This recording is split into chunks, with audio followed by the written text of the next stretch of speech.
We've just learned that that victim is 16 years old in critical condition at a nearby hospital, and police say that this shooting is gang-related. I want you to get a closer look right now at the scene. Investigators are working. We'll talk about those deputies now. For members of the Sedgwick County Sheriff's Department, losing their friend and colleague has tested their own emotional health. We're told one person shot and killed, and there is a massive police presence out here. We're at Grove and Audrey. Grove is completely blocked off, though. You see these two police officers off in the distance. It's closed off from this point all the way to 21st and Grove. Sex offender is back at a courthouse this afternoon, this time accused of raping a teenager. Officials with the Y do say that they are cooperating with police and they are performing their own internal investigation.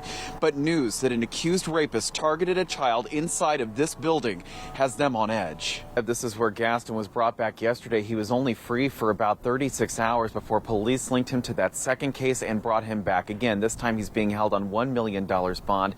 But that news that police are now saying that two incidents happened within about 5 days of each other has a lot of people fearing that there may be even more victims to come forward.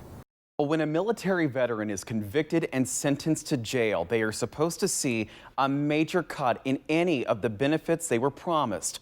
One of those convicted veterans is a man guilty of trying to kill Somali immigrants in Garden City years ago.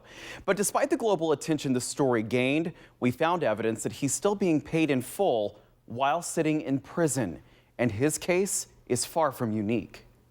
Lula Harris cannot believe how her life has changed over the last 3 years. We had a relationship, met him in March of 2006. But that relationship with her then common-law husband, Curtis Allen, took a drastic turn in 2016. Were arrested for plotting a domestic terrorist attack on a housing complex in Garden City. She walked into the G&G mobile home dealership in Liberal, where Curtis worked, and what she saw inside made her panic. Explosives being cooked on the island. I questioned him, and he just acted like it was no big deal. Alan, Gavin Wright, and Patrick Stein were plotting to blow up an apartment complex where Somali immigrants lived in Garden City. She called police, and eventually the three were convicted. All of them were sentenced to 25 years in prison. We don't allow people to target those who may be unpopular, disfavored by them. But 3 years after she first walked into that trailer, Harris learned something else that made her panic again. That's because Curtis Allen also served in the military, both in the Marines and the Army National Guard. And she says she can prove that he is still receiving full veteran benefits. I had access to his bank account information. Here your most recent check amount for a disability. By her calculation, he's received more than $21,000 even after he was convicted. He's incarcerated. Even in prison, he could still be paid benefits, but by VA policy, the payment should be about $100 a month. Instead, he's getting more than 10 times that. $1,368.69. Harris filed this complaint with the VA, telling the agency he was in a Colorado prison, but they won't talk to her. I tried to talk to the most higher-ups that I could get to in the VA, and that was almost impossible. The VA repeatedly refused our request for an on-camera interview. Anytime we asked for specifics about Curtis Allen's case, it referred us back to department policy. In a statement, a spokesperson told us it is the veteran's responsibility to notify the VA of his or her incarceration and date of release. However, because veterans do not always notify VA of their incarceration, VA has established data matching agreements with the Federal Bureau of Prisons and the Social Security Administration to help identify incarcerated VA beneficiaries. But a 2016 study says that data matching program doesn't always work. The report shows that over several years, the Veterans Benefits Association didn't adjust payments to 53% of vets incarcerated in federal facilities. The cost? $59.9 million in overpayments. On the state and local level, it was worse, $162 million, all taxpayer money. And you wonder where that money goes. I mean, where does it go? An inmate in a federal or state prison is not allowed to have that much money in their account. It's shameful. State Representative John Wheeler works on the Veterans and Military Committee. He's also from Garden City, so the story hits close to home. It's still in the minds of the community that somebody had come to develop such a dark soul and hatred and contempt for an entire community that is willing to blow it up. A veteran himself, he was outraged when we told him that a convicted terrorist was still getting full benefits. I do respect the fact that this gentleman earned his pension, but he lost it when he undertook to murder and slaughter hundreds of people. VA policy says that any veteran caught receiving full benefits would have to forfeit, but Wheeler isn't convinced the Veterans Administration is following its own rules on that either. I think that Congress and the VA and whatever we can do on a state level have to address this issue so this stops. He promises to bring the matter up when lawmakers return to the State House in January. By Harris's calculations, Allen will get another $3,000 before that happens. She was already a whistleblower once about that bomb plot. She's talking again now, hoping this money meant to help our heroes goes to veterans' programs and homes, not to prisoners. Who can we get to stand accountable for it? Under that same policy, when someone has completed their sentence, their payments return to the full amount previously allotted. A family member told us late today they weren't aware of specifics, but that Allen had received a notice from the VA within the last month. But according to the policy the VA sent us, that should have happened last year. We sent requests to the Colorado prison to speak to Curtis Allen, but no one has responded. Greg Miller, Cake News Investigates. It is a case that started with one felon being paid benefits in full. That we discovered, and then we found evidence of many others. And while the VA tells us the system has been fixed, it has not offered any proof. And now one U.S. senator says it's not good enough. He's incarcerated. When Lula Harris found evidence that Curtis Allen was receiving full VA benefits more than a year after his conviction, she couldn't believe it. She knew through their 10-year relationship that he was a veteran, but thought after he was convicted, those benefits would be cut way down. I tried to talk to the most higher ups that I could get to in the VA, and that was almost impossible. By her count, the veteran was allotted more than $1,000 a month.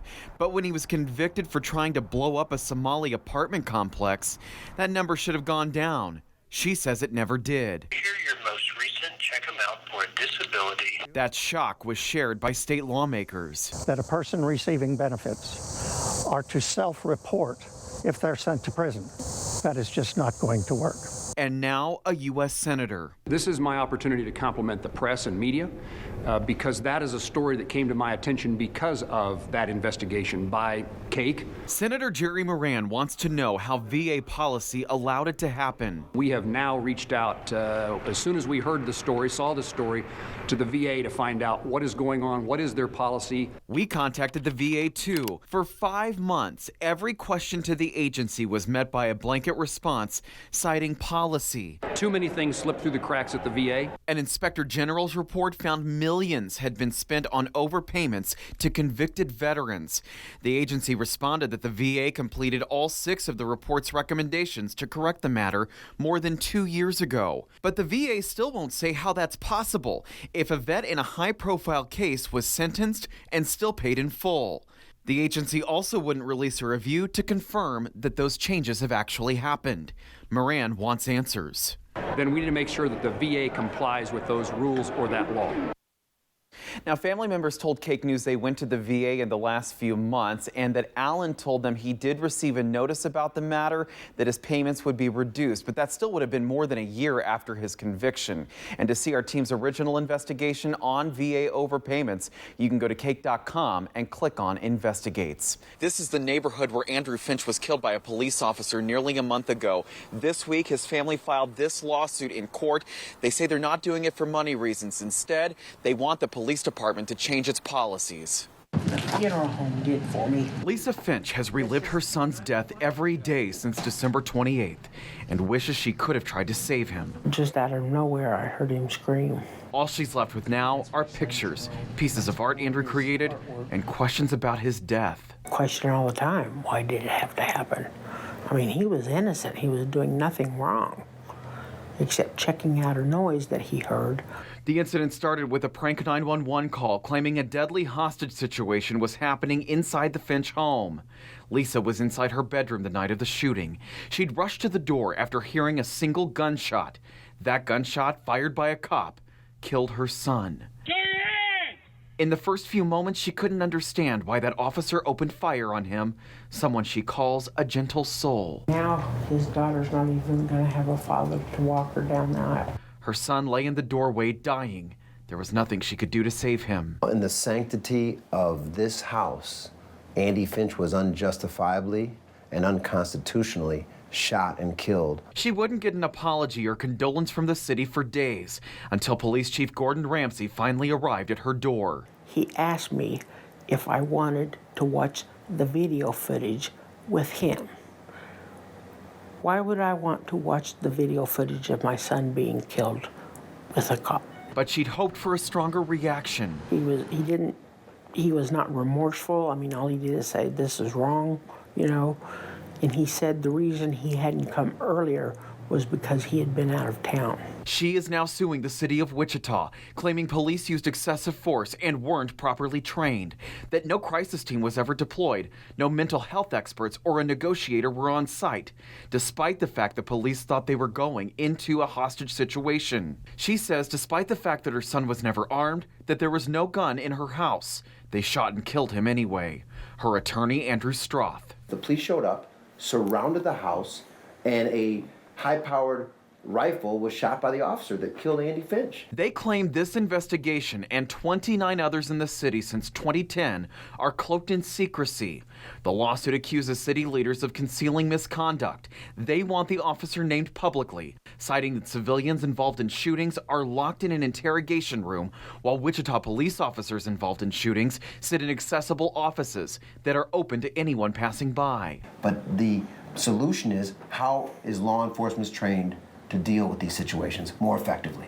They cite FBI reports showing the number of police shootings in Wichita is exceptionally high, 11 times higher than the national average, 12 times higher than the rate in Chicago, and 9 times greater than that of Detroit. As she waits for her day in court, Lisa is now left to simply hold her son's picture even closer. Faith in God is what's getting me through this. And I have to think that God has a reason for this happening and that good things are going to come about because of it. Now, the police department has not issued any recent statements regarding the suit. The city attorney's office did, again expressing condolences to the family and placing the blame on the suspect who is now in custody, Tyler Barris. Meth has been avoided or at least ignored by a lot of people. But in 2010, U.S. Customs and Border made 8,000 meth seizures. So far this year, it's up to 81,000. Homemade labs are disappearing because of stricter U.S. laws. That part is working. But meth from countries like Mexico are oftentimes transported through checkpoints to the United States and carried to any city near a highway. The latest meth bust happened here along Highway 54 in rural Sedgwick County. A sheriff's deputy pulled over a Volkswagen Jetta for speeding, looked inside, and found 19 pounds of meth. This was the man behind the wheel of that car. Jesus Alcala Rodriguez, a resident of Mexico who's in the U.S. illegally. Methamphetamine, anything that's a man-made drug, is 5 times worse for you. I mean, they're making it in the millions of pounds in Mexico and just shipping it across the border. Sheriff Jeff Easter says in the state of Kansas, meth is still the worst drug on the streets. It is driving about everything that we have. Crime trends, the jail overpopulation because of the cases people are being arrested for. It's driving some of our mental health numbers because it causes mental health issues as well over long-term use. While law enforcement cracked down on meth labs in the U.S., in Mexico it's only getting worse. U.S. Customs and Border Protection reported a steep increase in the amount of meth they're seizing. The fight is getting harder as the DEA says the prices have dropped dramatically from $1,100 an ounce 5 years ago to just as low as $250 today. In Sedgwick County, meth has led to some of the most violent crimes recently, from the shooting death of Deputy Robert Kunze to the torture and death of 3-year-old Evan Brewer. To fight the issue here at home, the sheriff's office is teaming up with local medical experts, hiring a substance abuse coordinator to formulate a complex plan to fight the issue. The hope being more minds coming together. And if we can get less people abusing it, it creates a less of a demand for the drug. Could help turn the trend around. That added position with the sheriff's office begins next year. Now, the suspect the deputies arrested overnight is in ICE custody now. In studio, Greg Miller, KIC News on your side.